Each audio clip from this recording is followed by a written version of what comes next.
मुंबईमधील धक्कादायक घटना समोर आली आहे। मुंबईतील मीरा रोड रेल्वे स्थानकावर मोठी दुर्घटना टळली आहे। मीरा रोड स्थानकावर रेल्वे पटरी वाकडी झाली होती। ट्रॅकवरून एक ट्रेन गेली, त्यावेळी गाडीचे डबे हलत असल्याचे दिसले। ती ट्रेन गेल्यानंतर मजुरांनी रेल्वे पटरी पाहिली, त्यावेळी रेल्वे पटरी वाकडी झाल्याचे रेल्वे मजुरांच्या लक्षात आले। त्यानंतर ही घटना वरिष्ठांना कळवण्यात आली। पुढे जे काही घडले त्याचा व्हिडिओ समोर आला आहे।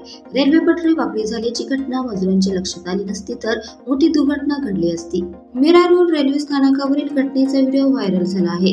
या ठिकाणी प्लॅटफॉर्म क्रमांक 4 वर रविवारी दुपारी 4 वाजता एक ट्रेन गेली। ती गाडी जात असताना तिचे कोच हलत होते, त्यामुळे रेल्वे मजूर ती पटरी असलेल्या ठिकाणी पोहोचले।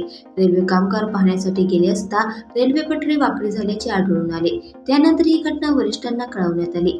घटनास्थळी त्वरित रेल्वे पोलीस दलाचे जवान आले। मीरा रोड कडून चर्चगेटकडे जाणारी एक लोकल त्यावेळी येत होती। त्या गाडीचा मोटरमॅनला या घटनेची माहिती देण्यात आली।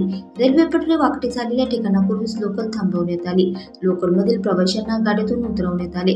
त्यानंतर 10 किमीच्या स्पीडने रिकामी लोकल ट्रॅकवरून सुरळीत गेली। यामुळे मोठी दुर्घटना टळली आणि सर्वांनी सुटकेचा निश्वास सोडला। बाजूच्या पटरीवर काम करणाऱ्या मजुरांच्या सतर्कतेमुळे मोठा अनर्थ टळला।